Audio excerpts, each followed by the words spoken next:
Ladies and gentlemen, welcome to the 9 p.m. English news edition brought to you live from RTD channel.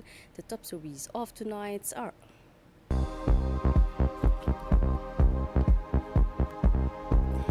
Djibouti equips itself with the advanced meteorological tools to better anticipate and protect against extreme weather. The EI3PG celebrates a new class of African security experts, highlighting regional cooperation and training now. On the world news, in Gaza, young people are keeping the digital world alive despite severe structure challenges.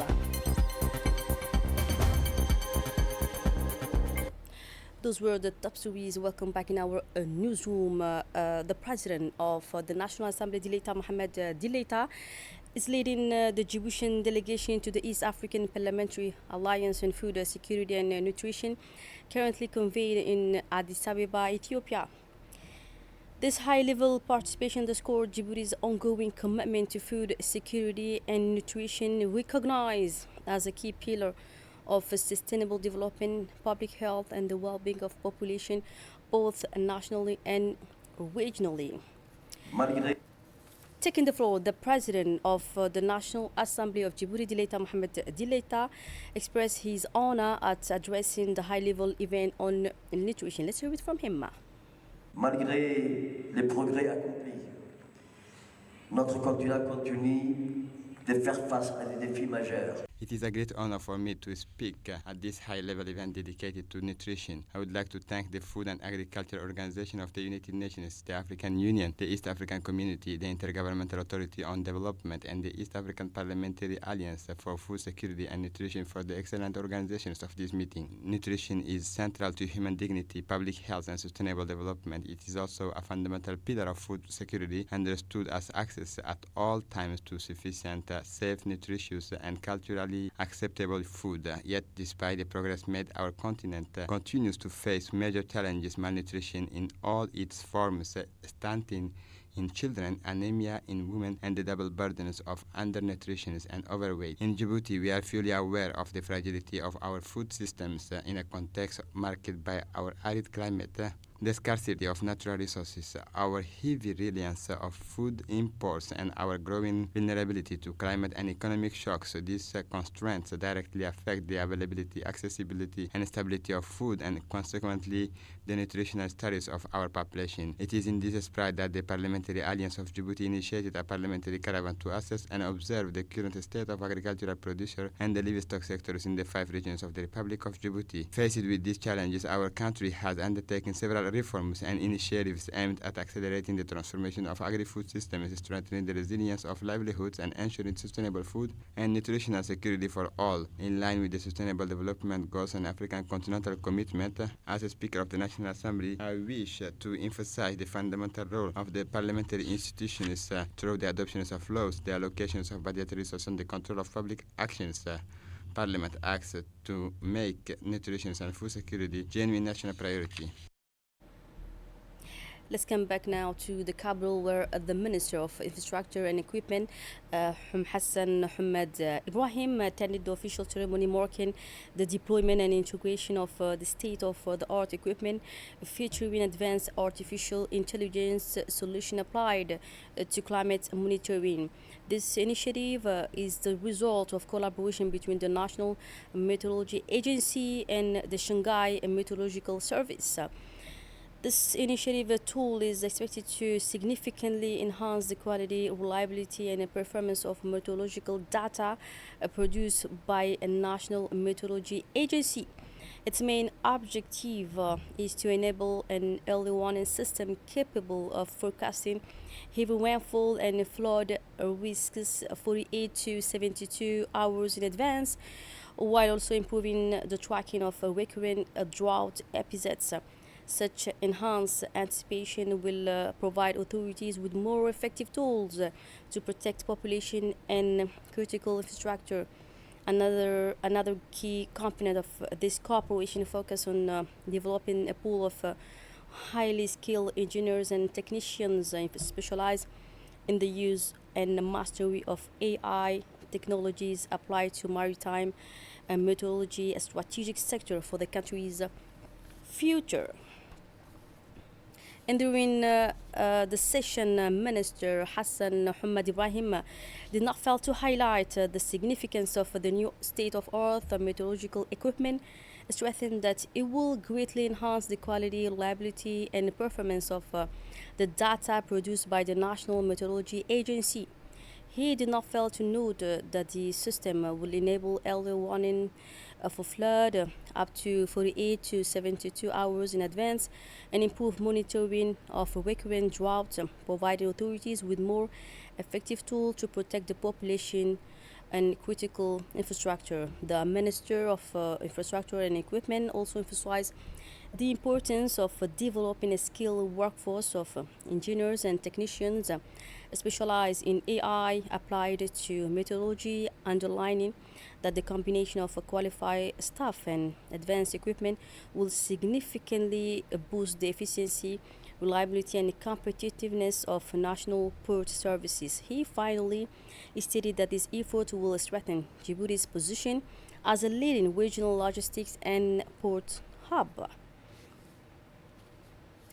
Let's head to Ubuk now, where the state secretary in charge of sport, Hassan Mohammed Kamil, conducted an official visit to Qorangar today, leading a high-level ministerial delegation.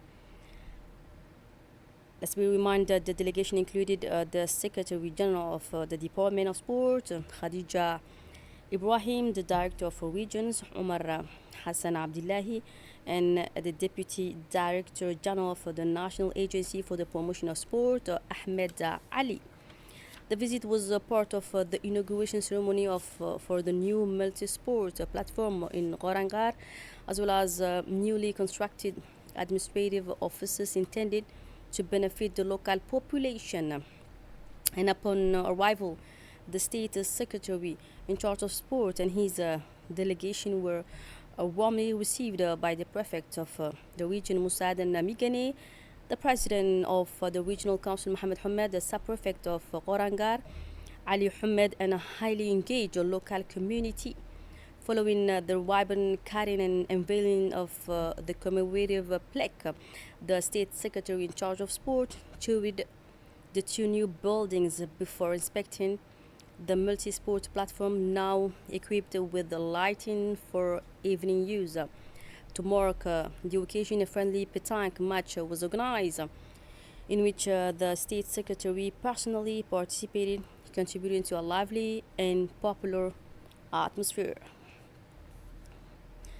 And taking the floor, the president of the regional council, Mohamed Hamed, highlighted the importance of the new multi-sport platform and administrative offices for the local community. He emphasized that such initiatives contribute to the well-being of residents by promoting physical activity, encouraging youth engagement, and strengthening social cohesion. He also underlined that the region remains committed to supporting the development of sport infrastructure and creating opportunities for all citizens to participate in entertainment and athletic activities. In turn, the state secretary in charge of sport, Hassan Mohammed Kamil, recalled that this mission responded to the request and concern expressed by the population of Qorangar during the president of the Republic's visit to the region 2 years ago. He noted that the inauguration of the multi-sport platform and administrative offices reflected the government's determination to fulfill its commitment to local development and the promotion of community-level sport. He also emphasized that such an initiative contributes significantly to the well-being of the residents by providing modern sports facilities, encouraging youth engagement, and strengthening social cohesion within the community. The state secretary in charge of sport highlighted finally that the Ministry of Sport remains committed to supporting similar projects across the country to ensure that all citizens have access to leisure and athletic activities. Health now. The Djibouti University Hospital Center today welcomed Mohamed Ali Mohamed, Secretary General for the Ministry of Health, accompanied by representatives from the French Embassy in Djibouti, including Laurence Amigui, Advisor for Cooperation and Cultural Action. The delegation was received by Dr. Omar Mahmoud Ismail, Director General of the CHU Djibouti. The visit is part of the Team France Fund project with a particular focus on supporting the establishment of a professional faculty in medicine in Djibouti. This initiative is seen as a key lever for developing medical education, sustainably improving the quality of care, and strengthening the national hospital system. Djibouti performs the first reconstructive breast surgery at Peltier Hospital. And as part of the second International Medical Congress of Djibouti, a masterclass in reconstructive breast surgery was held at Peltier General Hospital, marking a major milestone in the care of patients with breast cancer. For the first time in Djibouti, a patient who had a mastectomy received a breast implant along with a reduction on the other breast to help with the reconstruction's symmetry and quality of life. The procedures were conducted in a training-focused environment with the practical instructions provided to Djiboutian surgeons by Professor Nai Zongo, a world-renowned breast surgeon from Burkina Faso. This masterclass reflects Djibouti's commitment to medical innovation, skills transfer, and the sustainable strengthening of national capacities in specialized surgeons. The session concluded with the remarks from Dr. Medina Ali Mohammed, the gynecologist obstetrician at the Ministry of Health, who highlighted the historic significance of this achievement for women's health in Djibouti. Still with the national news, ADDS hosts international delegation to reinforce community-based migration project. The Director General of the Djiboutian Agency for Social Development today received an important international delegation, including representatives from the Swedish Embassy in Addis Ababa, the IOM Regional Office in Nairobi, the Swedish International Development Cooperation Agency in Stockholm, and the IOM office in Djibouti. Let's not forget that this visit began with a presentation by the Director General highlighting ADDS mission, mandate, and ongoing project. The delegation recognized the agency's year-long collaboration with IOM, which involve engaging communities across the country most affected by migration, identifying local priorities, and designing a participatory mechanism to ensure active community involvement in development projects. Discussion focused on the socio-economic impact of migration and the assessment of community needs across Djibouti's 5 regions. Where we're working with the African continent, and me specifically in the area of migration and development. And I am here with my colleagues, Ingela, who has been traveling from Stockholm, also working for the Swedish International Development Cooperation Agency, and Lucy, who is sitting at the regional office in Nairobi on behalf of IOM. And we are here to follow up the work that is being done together with IOM along the Eastern Road, which covers Ethiopia, Somalia, and Djibouti. We have been able to travel to Tajura, to Obok, meeting regional councils, meeting with local communities, and it's been very informative, and I am very grateful for having this opportunity and meeting all the people who are doing the important work in the field. So thank you for that.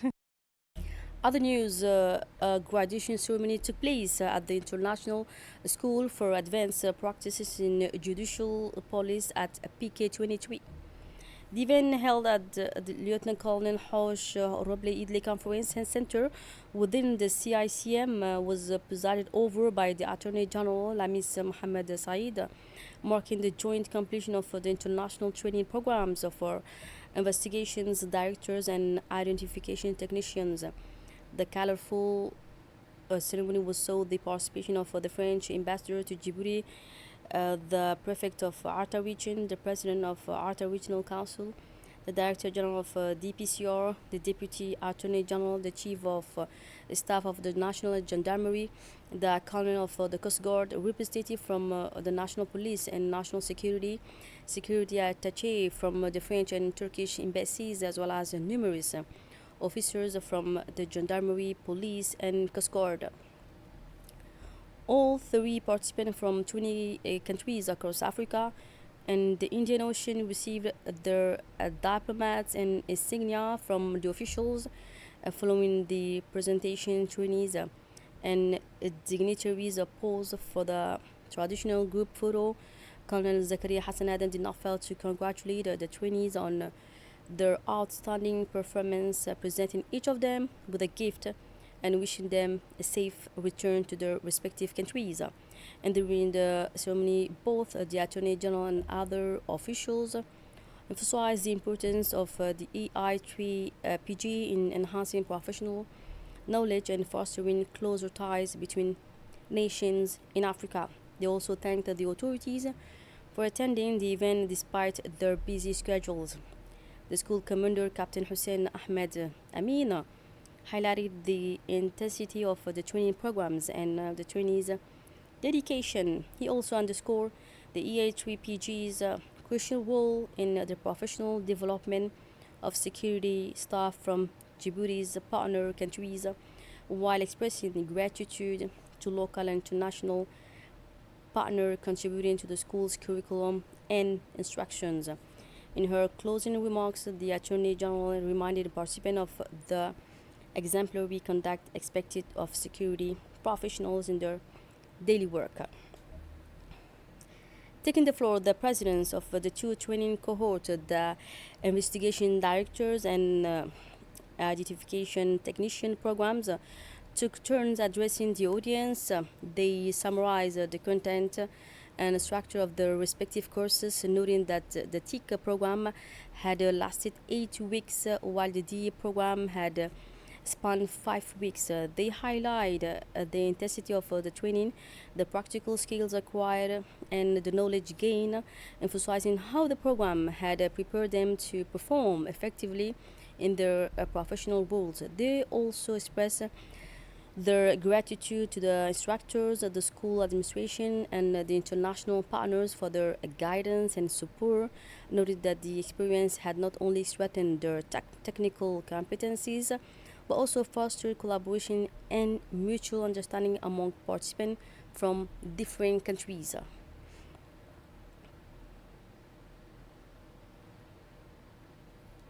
In turn, the acting director of the EI3PG, Colonel Zakaria Hassan Aden, congratulated the trainees on their excellent performance throughout the program. He highlighted the dedication and discipline demonstrated by all participants and underlined the importance of applying the skills and knowledge acquired during the courses in their professional duties. He also emphasized the school's role in strengthening the capacities of security personnel from Djibouti's and partner countries, noting that the training programs contribute to regional cooperation and the enhancement of law enforcement standards. Finally, he did not fail to encourage the graduates to maintain exemplary conduct and professionalism in their daily work, while wishing them a safe and successful return to their home countries. For her part, the Attorney General, Lamis Mohamed Said, highlighted the importance of training for security professionals, stressing that it's a key factor in ensuring efficiency and effectiveness in their duties. She noted the significant achievement of the EI3PG as a center of excellence, emphasizing that the school's rigorous program and practical instruction have contributed to the high standard demonstrated by its graduate. She also underlined the role of the EI3PG in fostering international cooperation and strengthening professional ties among security personnel from different countries. Finally, she encouraged all participants to apply the knowledge and skills that they had acquired responsibly in their daily work, maintaining exemplary conduct and upholding principles of integrity and professionalism in their respective services. Moving on to the next story, the Djiboutian Road Agency organized yesterday an educational field visit for engineering students from the University of Djibouti at the site of the future Palmaret Bridge. This major infrastructure project, initiated by the Ministry of Infrastructure and Equipment and led by ADR, aims to sustainably improve urban mobility, particularly during the rainy season. The site visit allowed the students to connect theoretical learning with professional practice, engaging in technical discussion on engineering challenges, safety, and environmental consideration on a large-scale construction site. The Palmare Bridge project is financed with the support of the Japan International Cooperation Agency to the tune of 7 billion Djiboutian franc, reflecting the commitment of international partner to developing modern and resilient infrastructure in Djibouti. Let's not forget that the visit provided a student with a unique opportunity to gain a hands-on experience and deepen their understanding of complex infrastructure project. It also highlighted the importance of fostering collaboration between educational institutions and public agencies to prepare the next generation of engineers for the challenges of urban development. I'm the fifth year of engineering. We thank the University of Djibouti for making us be here to see properly how the road is constructed. I also thank the dean of our faculty, Dr. Abdul Qader, and also the president of the university, Mr. Jama. We also thank the ADR for making it possible for us to be here, as well as the Ministry of Infrastructures. Thanks to them, it's made us possible to work here to see lesson theoretically into practical ways.